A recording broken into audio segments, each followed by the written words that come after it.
The British Euro MEP, Nigel Farage, he's a renowned Eurosceptic. Let's hear what he has to say about banks benefiting from the system of bailouts at the moment and, of course, the situation there in Greece. Mr. Farage, thanks very much indeed for joining us live there in Brussels. I've got a report here from the Financial Times in front of me saying that bank chiefs' average pay in the US and Europe leapt 36% last year to $9.7 million. And one banker is reportedly to have earned something like $21 million last year. What do you make of the bankers cashing in on the economic crisis at the moment? Well, I'm all for people making money. I mean, making money is good, but not if it's at the expense of everybody else. And part of what we're seeing this afternoon is we're seeing country like Greece becoming engulfed in a financial and democratic tragedy.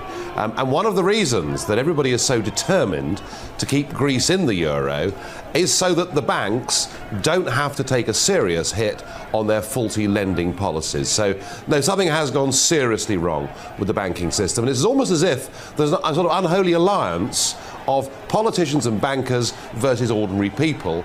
And I'm sure that's what the people on the streets of Athens today feel like. But the regulators are clearly failing, aren't they? Why should these bankers be allowed to get away with this? I mean, surely a lot of that anger we're seeing in Greece is directed to those sort of people we're talking about right now.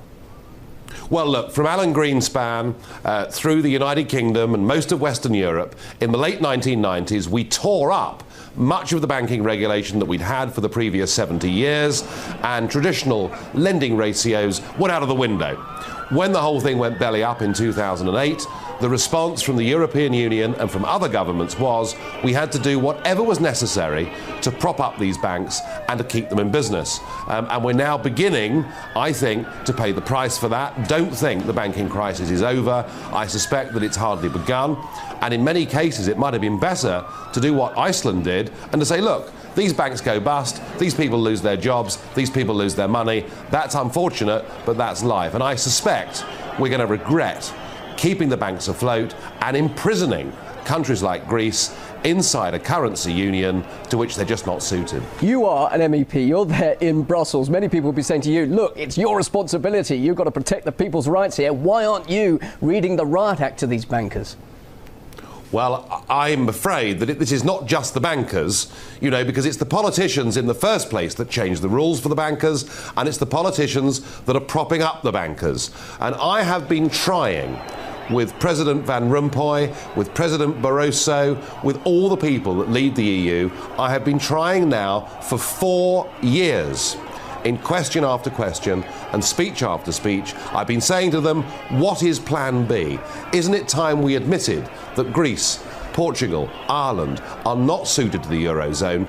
Isn't it better that they come out, they get their own currencies back, they have a devaluation, and then, of course, some of the banks have to take a hit? But they won't hear of it here, because as far as they're concerned in Brussels, the euro, the economic and monetary union, is a political project. They see it as a stepping stone to the United States of Europe, and they're not prepared to admit they've got it horribly wrong. And for that, frankly, they couldn't care less if tens of millions of people across Europe lose their jobs. That doesn't matter to the European Commission, provided they can maintain the euro and keep propping up the banks. But if they and that's where we are. Sorry to interrupt. If they carry on living in what you're probably describing as a fantasy land, surely reality will eventually hit, and will we possibly see a collapse of the Eurozone, the euro itself? And presumably that's what you yourself want to see, isn't it?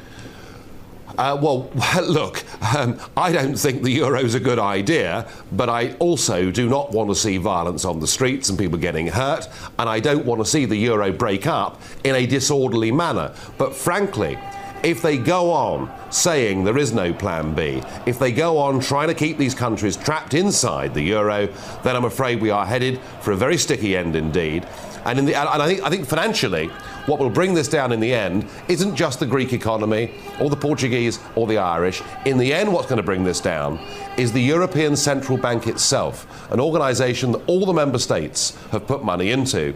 And the point at which Greece defaults, and it's coming, it could come within the next couple of weeks in my opinion, the point at which Greece defaults, you will see the European Central Bank itself effectively will be bust, because they've used all this money buying up effectively their own bad debt.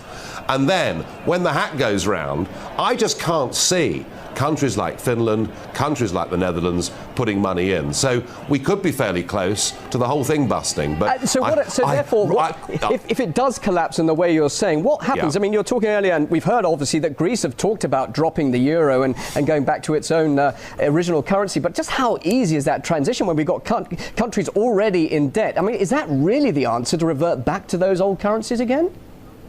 Well, the Greek Prime Minister, who's just resigned, Mr. Papandreou, said there is no alternative to the austerity package and staying in the euro. This sort of sadomonetarism that he's trying to impose upon the Greek people without the benefits of devaluation. There is always an alternative. And whilst I accept that a Greek default and a return to the drachma would mean a very big, substantial devaluation for Greece, and it would mean many of these banks taking serious hits, and it would question the viability of the European Central Bank itself. It is better sometimes in life to face up to the fact that you've done something that is wrong, that is fundamentally out of kilter, that the Greek and German economies can never be together in an economic and monetary union, and I do not think that we should put another 110 billion euros into bailing out Greece a year after we did it the last time round. All we're doing is pouring good money after bad. It's time to face up to reality and take the hit. Why are you concerned? You're a British MEP there. Britain isn't in the Eurozone. It's not really your problem, is it?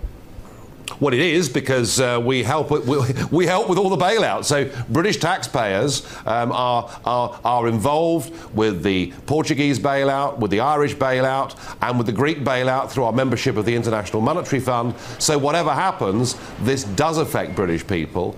And as an MEP, you know, I'm linking arms with politicians from other parties and countries who are saying the same thing. Let's get rid of this euro nonsense. It was bound to fail. It is now causing civil disorder on the streets of Greece, the level of which, frankly, is very worrying and very frightening, and it's time things change. Are you concerned about the same sort of civil disorder perhaps occurring in Britain?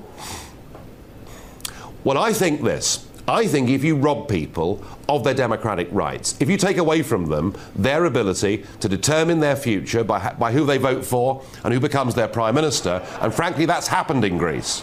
It doesn't matter whether Papandreou or somebody else is the PM, all the while they're trapped in the euro and taking orders from the European Commission as to what they must tax and what they must spend.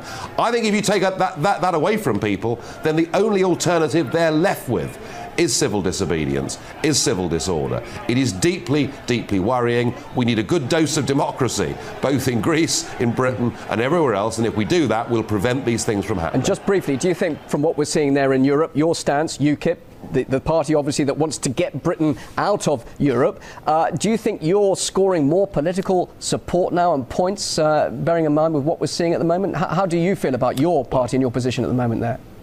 Well, can I draw a parallel? And that is the True Finns party, led by Timo Soini, who's been a colleague of ours here in the European Parliament. They, in the recent Finnish general election, went from 4% at the previous election to 19% in the recent election.